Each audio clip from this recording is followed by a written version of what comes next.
You've been asleep your whole life. The Gospel of Truth reveals why you feel lost. Have you ever felt like something essential is missing from your life even when everything seems fine? What if I told you that ancient wisdom, buried for over 1,600 years, holds the answer? A sacred text that reveals the real reason behind human suffering, and it's not what you think.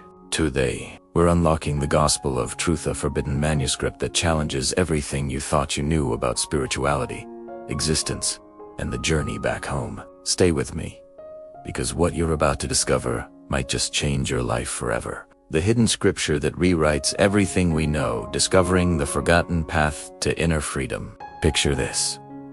The year is 1945, and somewhere in the Egyptian desert near a small town called Nag Hammadi, local farmers are digging for soil to fertilize their fields. Their shovels strike something hard, a sealed clay jar, ancient and mysterious. Inside, wrapped in leather bindings, are 13 books containing 52 sacred writings. Among them lies a text so profound, so transformative, that it had been deliberately hidden from the world for 16 centuries. Its name, the Gospel of Truth. Unlike the familiar Gospels of Matthew, Mark, Luke, and John that millions read today, this text doesn't tell stories about miracles or parables. It doesn't recount historical events or dramatic scenes from the life of Jesus. Instead, it reads like a cosmic meditation, a spiritual transmission from a realm beyond ordinary understanding. It speaks directly to the soul, addressing the deepest questions humanity has ever asked. Why do we suffer? Where do we come from? What is our true purpose? For those who've spent their lives searching for meaning, for those who've sensed that reality holds secrets just beyond reach.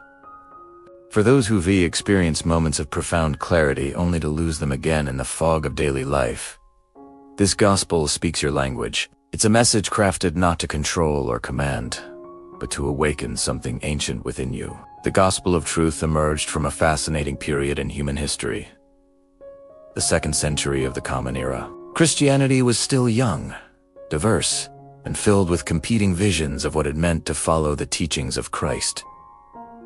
There wasn't yet a single correct interpretation. Instead, countless communities gathered in homes, caves, and hidden spaces, each exploring the mystery of the divine in their unique way. Among these groups were the Gnostics, spiritual seekers who believed that salvation came not through blind obedience to external authority, but through inner knowledge, what they called Gnosis. The Gnostics weren't rebels or outcasts trying to destroy Christianity.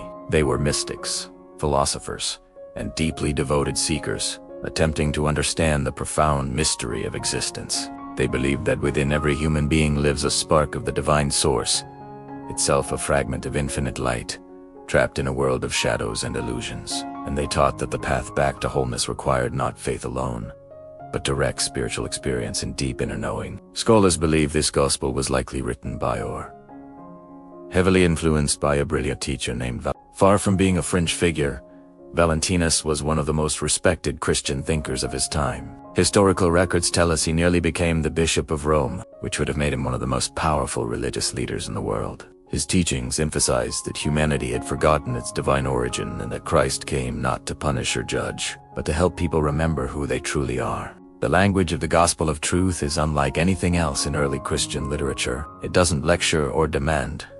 Instead, it invites. It whispers. It reminds. Reading it feels less like receiving instruction and more like remembering something you once knew but had somehow forgotten, like waking from a dream and suddenly realizing you'd been asleep all along. But here's where the story takes a darker turn. As Christianity became more organized and aligned with political power, church leaders began demanding unity of belief. They wanted one doctrine, one interpretation, one way of understanding Christ. Anything that deviated from this emerging orthodoxy was labeled dangerous. The Gnostics, with their emphasis on personal spiritual experience and inner revelation, represented a direct threat to centralized religious authority. If salvation came from within rather than through priests and bishops, what need was there for hierarchical control? And so, a campaign began. Gnostic texts were hunted down, confiscated, and destroyed. Their communities were disbanded. Their teachers were branded heretics. Books like the Gospel of Truth were burned in public squares, condemned as corruptions of true faith. For over 1,000 years, this wisdom vanished from human consciousness, surviving only in the harsh criticisms written by those who opposed it. But truth, as the gospel itself teaches, cannot be destroyed, only forgotten, and when the time is right, it resurfaces.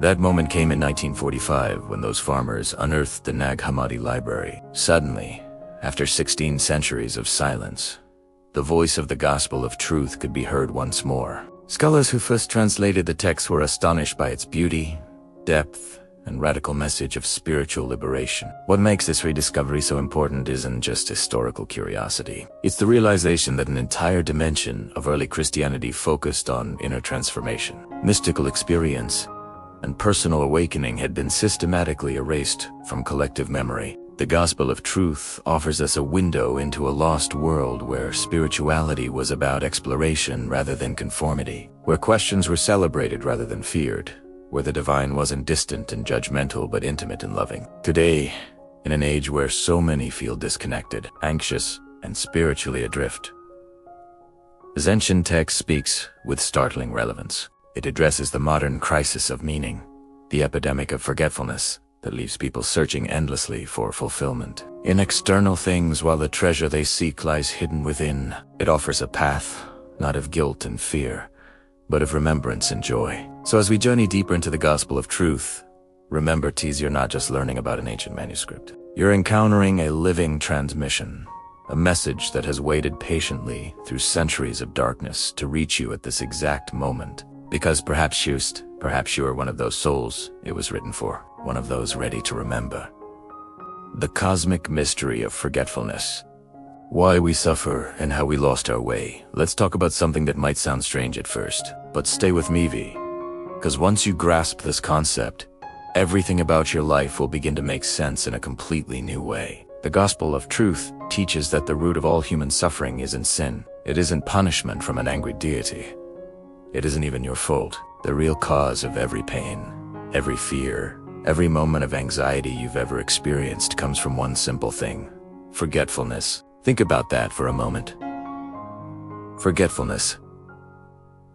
Not moral failure. Not wickedness. Not being inherently flawed or broken. Just forgetting. Forgetting what you ask. Forgetting where you came from.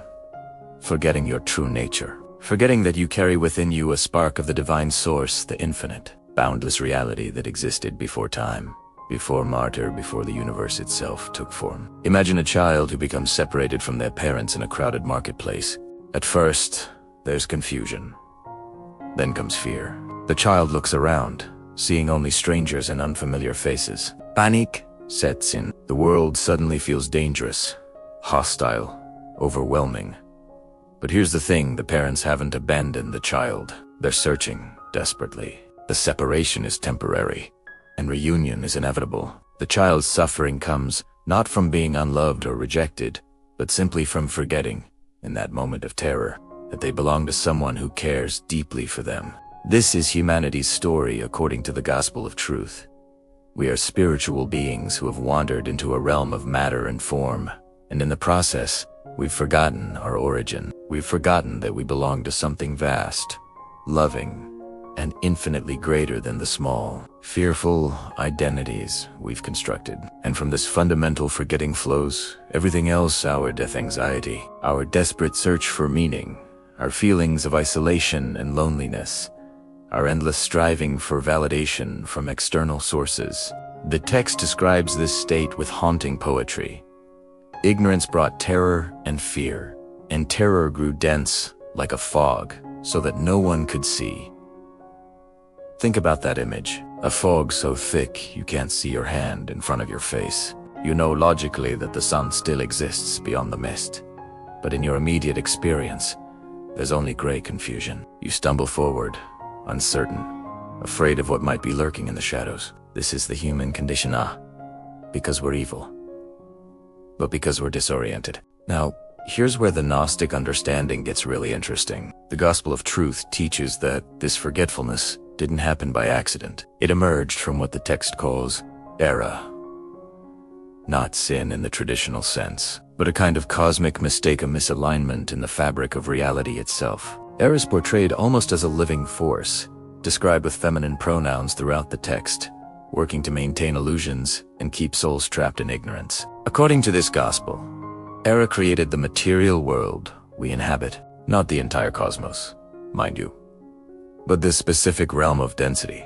limitation, and separation. The text calls us people of the middle, beings caught between two realities, carrying divine sparks within mortal bodies, possessing infinite potential while trapped in finite circumstances. We're living paradoxes, divine amnesiacs wandering through a dreamscape that feels intensely real but lacks the substance of true reality.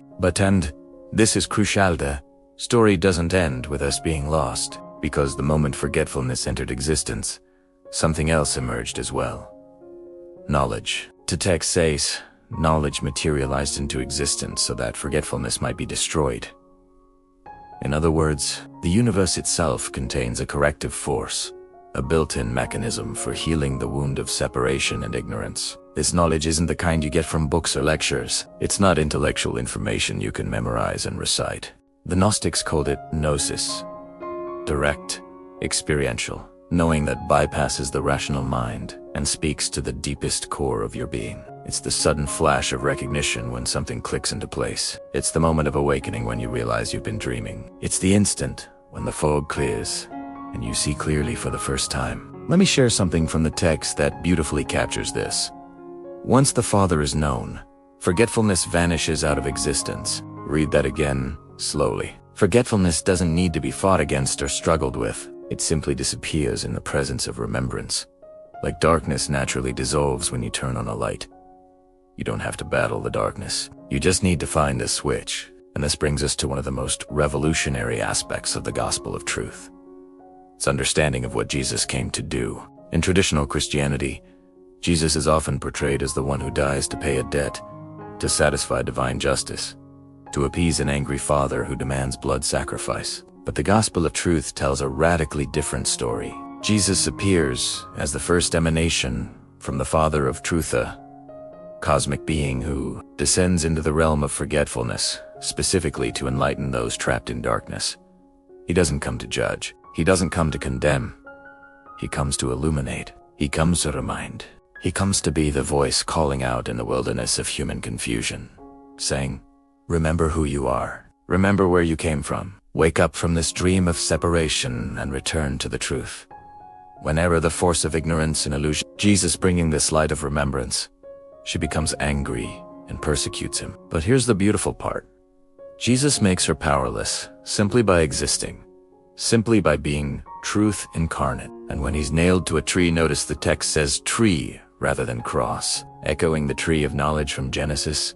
He becomes the fruit of the Father's wisdom. But unlike the fruit from the Garden of Eden, which brought the knowledge of good and evil and separation from the divine, Jesus, as the fruit, brings something entirely different. The text says, this fruit did not bring destruction like the fruit from the tree of knowledge of good and evil in Genesis. Rather, the fruit of Jesus brings those who eat it into being. What does that mean, brings them into being? Here's where things get philosophical, and honestly, a bit mind. The Gospel of Truth suggests that people who remain trapped in ignorance, who never awaken to their true nature, don't actually fully exist. They're like characters in a dream. They seem real while the dream is happening.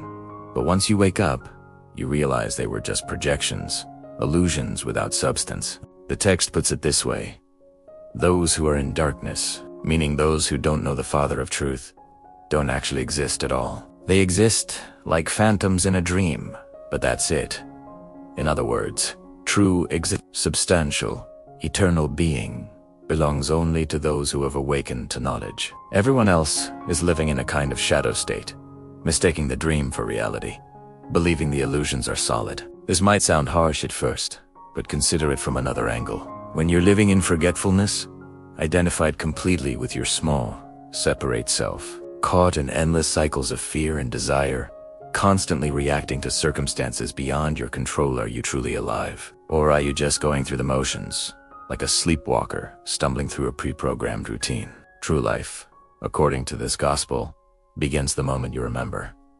The moment you accept the teachings Jesus brings. The moment you eat the fruit of knowledge and come into being. That's when you transition from phantom existence to real existence, from dreaming to waking, from death to life. And here is the profound hope embedded in this teaching. It means that no matter how lost you feel right now, no matter how deep in the fog of forgetfulness you've wandered, the path back is always available. Because the knowledge you seek isn't something external you need to acquire. It's something internal you need to uncover. You're not learning a new truth, you're remembering an ancient one.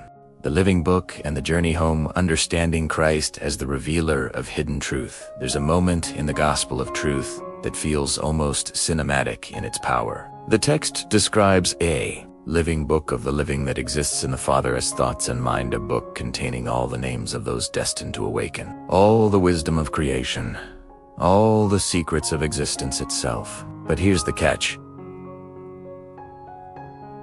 No one could take up this book. Whoever was ordained to do so would have to be willing to die. Then enters Jesus, not as a king demanding worship, not as a warrior conquering enemies, but as someone described with these beautiful words. The merciful and faithful Jesus was patient and accepted his sufferings to the point of taking up that book, since he knew that his death would be life for many. Can you feel the quiet courage in that? The gentle strength. He approaches what everyone else fears, picks it up, and in doing so, opens a pathway for all of humanity. This is where the Gospel of Truth reveals something extraordinary about the nature of Christ. He's portrayed not primarily as a sacrifice to appease divine anger, but as wisdom personified, similar to how ancient Hebrew scriptures spoke of Lady Wisdom in the book of Proverbs, or how the Greek philosopher Plato envisioned wisdom as a living presence. Jesus became as a person of rest who was busy in places of instruction. Think about that phrase for a moment. Rest that is busy. What a paradox! Yet it perfectly captures the nature of true spiritual teaching. Jesus embodies perfect peace, complete alignment with the divine source, total rest in his being, and yet he's actively engaged in the world, teaching, guiding, illuminating. He's not withdrawn into isolated meditation, nor is he frantically striving. He moves through the world from a place of centered stillness. The gospel tells us that when Jesus took up this living book, he put the Father's message on the cross not as an instrument of torture, but as a cosmic announcement. He clothed himself in eternal life and descended into the empty ways of fear, passing by those who had been stripped bare by forgetfulness. And here is what is so different from traditional interpretations.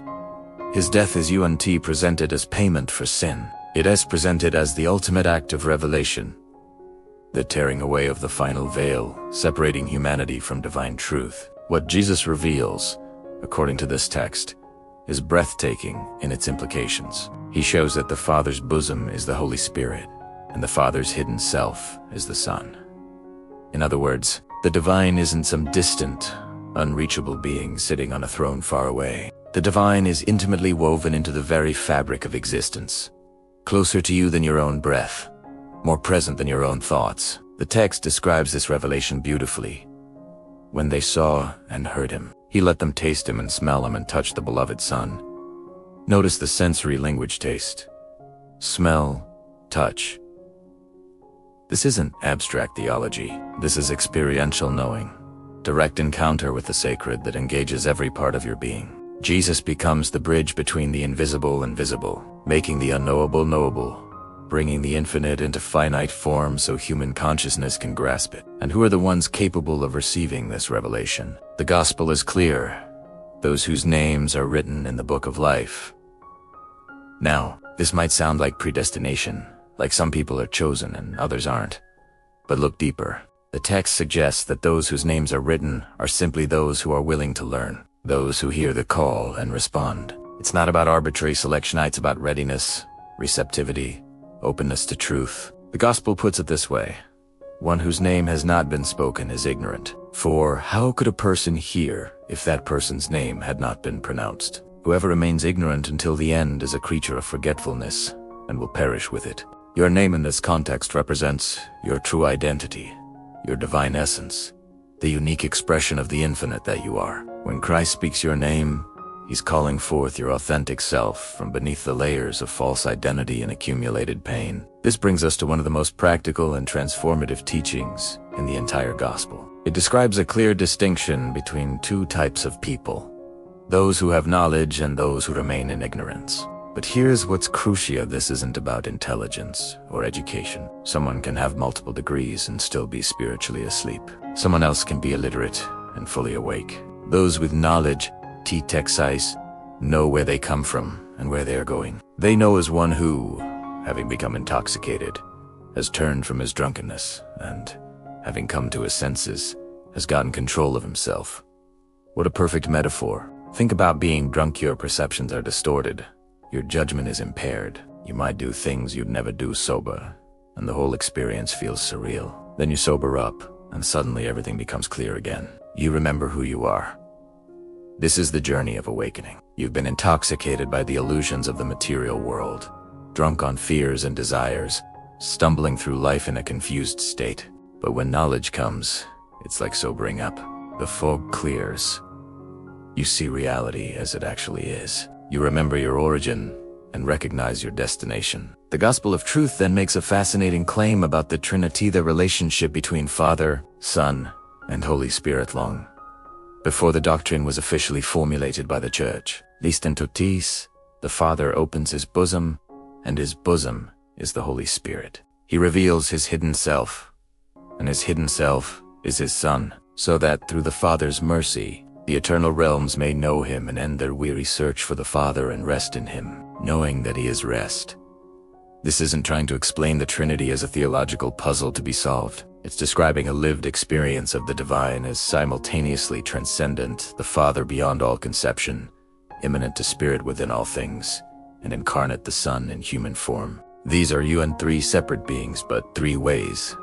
The one, infinite reality, makes itself known to finite consciousness. And notice what happens when this is understood. The eternal realms end their weary search.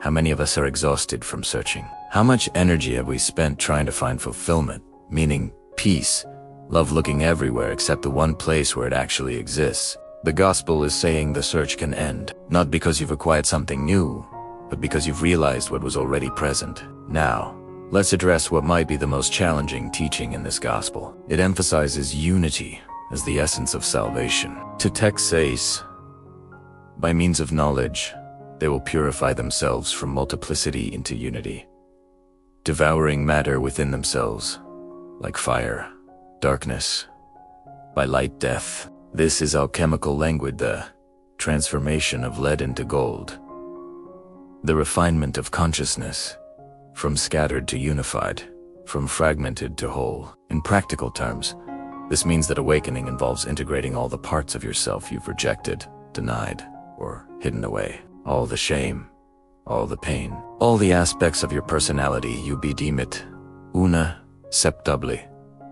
Bring them into the light of awareness and reintegrate them into wholeness, not through force or judgment, but through understanding and compassion. The gospel teaches that when someone awakens to knowledge, they don't just save themselves, they become a source of light for others. Near the end of the text, there is a powerful call to action. Speak of truth with those who seek it, and of knowledge with those who have sinned in their error. Study the feet of those who stumble and extend your hand to the sick. Feed the hungry and give rest to the weary. Awaken those who wish to arise, and rouse those who sleep. This is the natural overflow of awakening. When you remember your divine origin, when you experience the truth of your being, you can't help but want to help others remember too. Not through preaching or converting, but simply by being a living reminder, a person of rest who is busy in places where teaching is needed. The gospel concludes its teaching about Christ with this stunning revelation. The Father's name is the Son.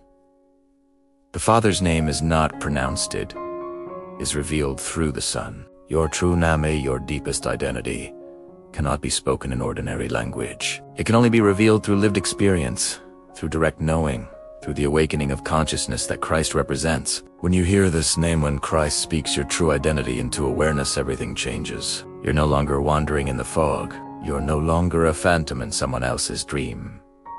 You come into being. You become real.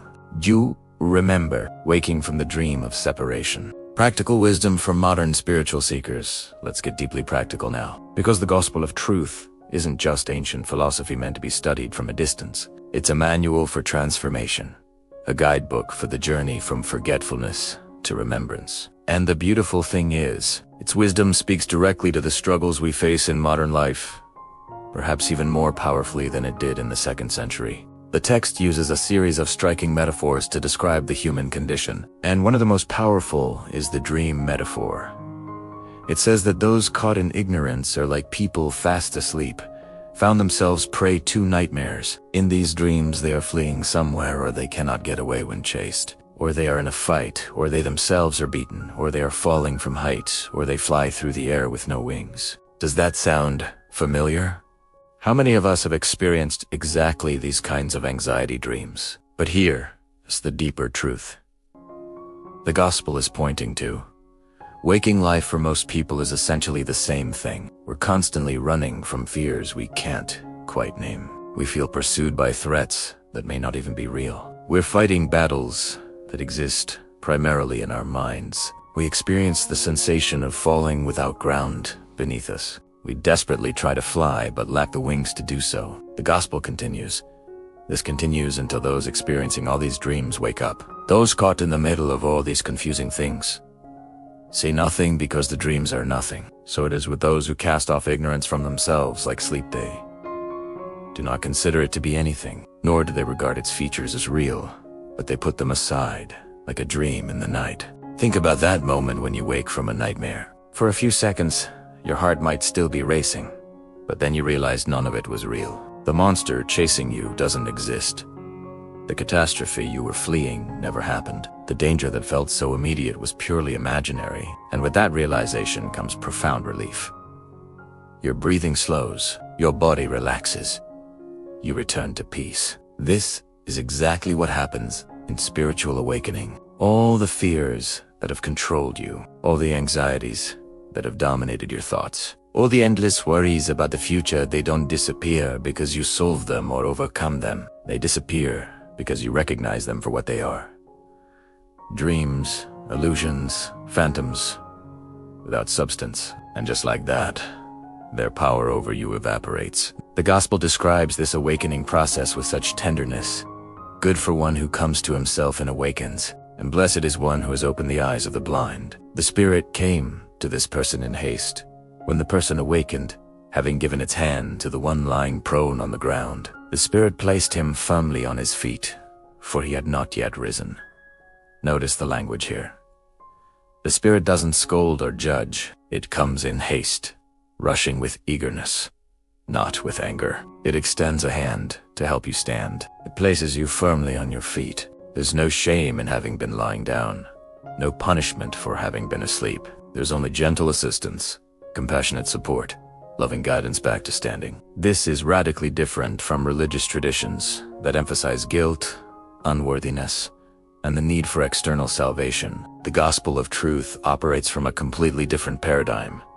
You are not broken and in need of fixing. You're asleep and in need of waking. You're not fundamentally flawed. You're fundamentally divine but temporarily forgetful. So how do we apply this ancient wisdom to contemporary life? Let's explore some practical pathways. First, understand that the fog the gospel describes manifests today as distraction, overwhelm, and chronic disconnection. We live in an era of unprecedented noise information, constantly streaming, notifications endlessly pinging, demands on our attention coming from every direction. This external chaos makes it nearly impossible to hear the quiet voice of inner knowing. The first step, then, is creating space for silence. This doesn't mean you need to retreat to a monastery or spend hours in meditation, though those can certainly help. It means intentionally building moments of stillness into your daily life. It could be 5 minutes in the morning before checking your phone. Maybe it's a walk without headphones.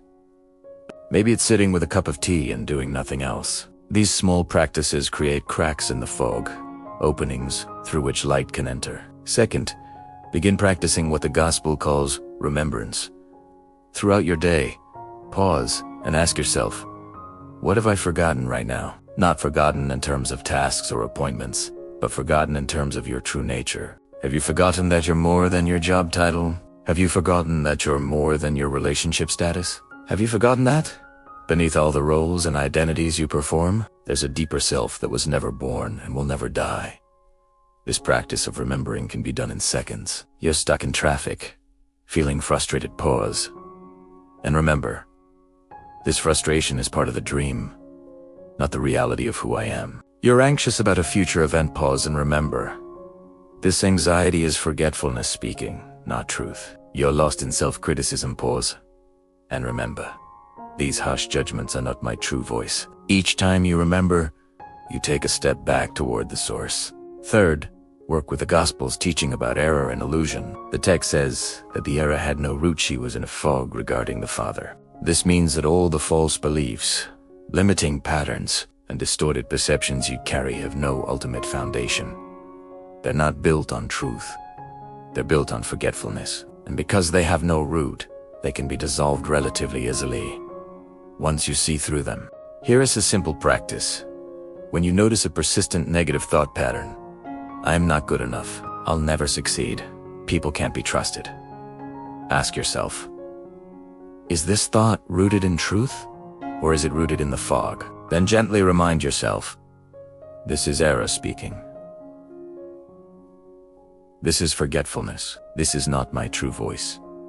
You don't need to fight the thought or suppress it. Simply recognize it as part of the illusion and watch how its power diminishes. Fourth, embrace the Gospel's vision of knowledge as experiential rather than intellectual. Gnosis isn't something you think, it's something you know in your bones, your cells, your very being. This kind of knowing often comes through the body, through felt sense, through direct experience. So pay attention to moments when you feel suddenly alive, present, connected. Maybe it's while watching a sunset, holding a child, creating art, being in nature, experiencing intimacy, or even just breathing deeply. These moments are glimpses of Gnosis moments. When the fog clears and you directly experience reality as it is, don't dismiss them as fleeting or insignificant. They're actually the most significant moments of your life, because they're moments when you're truly awake. Fifth, understand that awakening is gradual, not instantaneous. The Gospel uses beautiful imagery of light slowly dawning. This is how each person acts while in ignorance, as if asleep. And this is how a person comes to knowledge, as if awakened. Dawn doesn't happen all at once. The darkness doesn't suddenly flip to brightness. Instead, there's a slow, gentle increase of light, almost imperceptible at first, then gradually more obvious, until finally you realize it's fully day. Your spiritual journey works the same way. You might have moments of sudden insight, but the overall trajectory is one of gradual illumination. Some days, you'll feel clear and awake. Other days, the fog will seem thick again. This normal. This is part of the process. Don't judge yourself for the foggy days. Simply keep practicing remembrance. Keep creating space for silence. Keep noticing when you're dreaming and gently waking yourself up. The Gospel also offers wisdom about relationships and community. It teaches that those who awaken naturally want to help others awaken, not through force or proselytizing, but through presence and example. Extend your hand to the sick, it says. Feed the hungry. Give rest to the weary. Awaken those who wish to arise. Notice that phrase. Those who wish to arise. You can't awaken someone who isn't ready. You can't force remembrance on someone still committed to the dream. But for those who are beginning to stir, who are starting to question, who are feeling the first stirrings of spiritual hunger for them, your presence can be transformative. Simply by living from a place of greater awareness, you become a reminder that awakening is possible. Finally, work with the Gospel's teaching about unity and wholeness. Modern psychology has discovered what the Gnostics knew 2,000 years ago. We're fragmented beings, divided within ourselves, carrying wounded parts we've exiled from consciousness. The path to healing involves bringing these fragments back into awareness and integrating them with compassion. The Gospel says we must gather the scattered limbs and move from multiplicity into unity. This is shadow work. This is inner child healing. This is the brave journey of facing everything you've been running from, everything you've judged as unacceptable, everything you've tried to hide, welcoming it all home with love. When you do this work, something miraculous happens. The energy you've been using to maintain the fragmentation becomes available for other things. You feel more whole, more integrated, more authentically yourself. And from this place of inner unity, you naturally begin to experience greater unity with all of life. the eternal return, your journey back to the source, living as awakened beings in a sleeping world. We've traveled far together through the landscape of the Gospel of Truth, from its discovery in the Egyptian desert to its profound teachings about forgetfulness and remembrance, from its revolutionary vision of Christ as revealer to its practical guidance for awakening. Now we arrive at the heart of the matter, the ultimate question this ancient text asks each of us. Will you continue sleepwalking through life, or will you choose to wake up? The Gospel of Truth teaches that all things yearn to return to the Father, to source, to the infinite fullness from which everything emerged. This isn't a physical journey to some distant heaven. It's an inward movement, a shift in consciousness, a return to the awareness that you were never truly separated in the first place. You only believed you were. You only forgot. Think about a wave in the ocean. For a moment, it rises up, distinct and individual, seemingly separate from the vast body of water beneath it. It has its moment of unique existence, its particular shape, height, and character. But was it ever truly separate from the ocean? No. It was always water, always part of the whole, always connected to the depths below. When the wave returns to the sea, nothing is lost. The wave doesn't die, it simply remembers what it always was. This is the return the gospel speaks of. Not the destruction of your individuality, but the recognition of your fundamental unity with all existence. Not the end of your personal story, but the awakening to the larger story you've always been part of. Not death, but the fullest possible life. The text describes this return with language of joy and celebration, not sadness or loss. It speaks of children of the Father who embrace his head, which is rest for them, and they hold him close, so that in a manner of speaking, they have caressed his face with kiss. This is intimate language, tender language, the language of reunion between lovers long separated, between parent and child finally brought together again. What does it actually feel like to live from this place of remembrance? The gospel offers us glimpses. It describes those who have awakened as people who are at rest, fresh in spirit. They're no longer exhausted by the endless striving that characterizes unconscious life. They've stopped fighting against reality, stopped trying to control outcomes, stopped clinging desperately to people and circumstances that inevitably change. Instead, they live with a quality of ease, even in the midst of difficulty. They move through the world with grace, responding to circumstances rather than reacting from fear. They're present, attentive, alive in each moment, because they are no longer haunted by regrets about the past or anxieties about the future. They've found what the gospel calls the place of rest, and they carry it with them wherever they go. The text also emphasizes that awakened beings naturally become sources of healing and wisdom for others, not because they're trying to convert anyone or build a following, but simply because consciousness itself is contagious. When you're around someone who embodies peace, you feel more peaceful. When you're around someone who lives from deep knowing, you're reminded of the knowing within yourself. When you're around someone who has awakened, something in you begins to stir. This is why the gospel says, "You are the perfect day, and within you dwells the light that does not fail." Speak of truth with those who seek it. Notice it doesn't say speak of truth to everyone you meet or convince others that you rewrite. It says speak to those who seek, those who are ready, those who are hungry, those who have begun to question the dream and are searching for a way out. For seekers, your presence matters more than your words. The way you handle difficulty, the peace you maintain in chaos, the love you extend even when it's not returned, these speak volumes. You become, as the gospel describes, a place of rest for weary souls, a living reminder that awakening is possible. But let us be honest about something the gospel acknowledges. Living as an awakened being in a world that is still largely asleep comes with challenges. You'll encounter people deeply invested in their illusions, who become angry when you don't validate their dreams. You'll face systems and structures built on fear, control, and separation. You'll have moments when you question whether staying awake is worth the effort. The gospel offers wisdom for these moments. It reminds us that error became empty when confronted with truth, meaning that ignorance can only maintain its power when it goes unchallenged. The moment you bring awareness to a false belief, it begins to dissolve. The moment you shine light on an illusion, it loses its grip.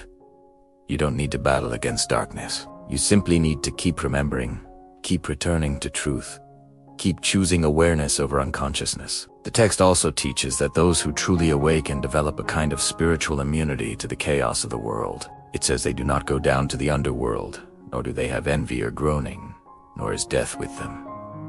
This doesn't mean they avoid all suffering or never experience pain. It means they're no longer imprisoned by it. They no longer identify with the suffering as who they are. They experience emotions, challenges, and difficulties, but they're not consumed by them. This is the freedom the gospel promises, not freedom from the human experience, but freedom within it. You still live in a body that ages and feels pain. You still navigate a world filled with complexity and difficulty, but you're no longer lost in the fog. You know who you are beneath all the circumstances. You remember your origin and your destination, and that remembrance changes everything. As we come to the close of this exploration, I want to share what might be the most important teaching in the entire Gospel of Truth. Near the end, the text says simply, "The Father loves his fragrance." What a strange, beautiful image. The Father, the infinite source, the ground of all being, loves the fragrance of his children, loves the unique expression each awakened soul brings, loves the particular way each person embodies and reflects divine consciousness. This means your awakening matters, not just to you, but to the universe itself. Every time someone remembers their true nature, the cosmos celebrates. Every time consciousness recognizes itself through a human being, something sacred happens. Every time the fog clears and light shines through, the Father smiles. You are not incidental to this grand cosmic drama, you are essential to it. Your remembrance is part of the Great Return, the movement of all things back to unity. Soare weare, at the end of our journey through this ancient, mysterious, transformative text. But really, this isn't an end at all, it's an invitation to begin. An invitation to question the dream you've been living. An invitation to explore the possibility that you are far more than you've been taught. An invitation to remember what you've forgotten. An invitation to wake up.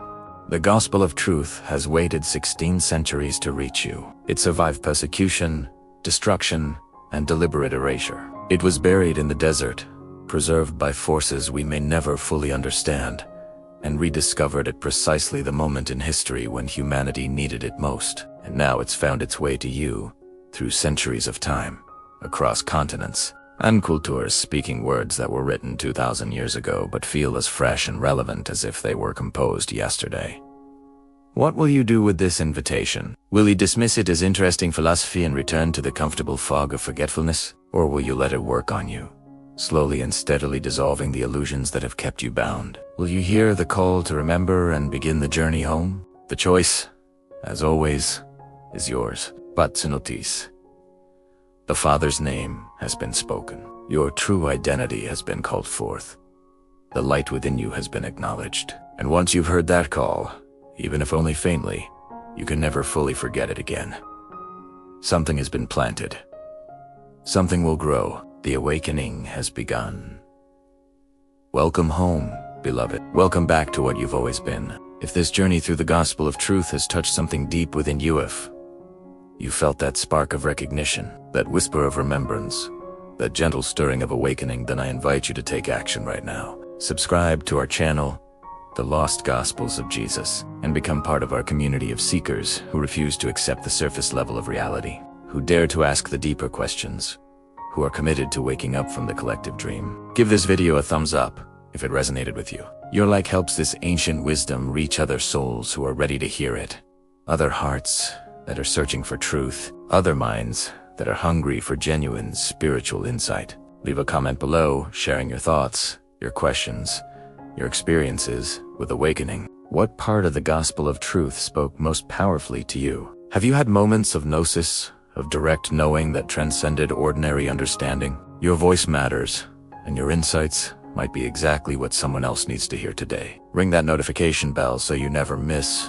when we release new explorations of hidden wisdom, forgotten teachings, and transformative spiritual texts that mainstream religion overlooked or suppressed.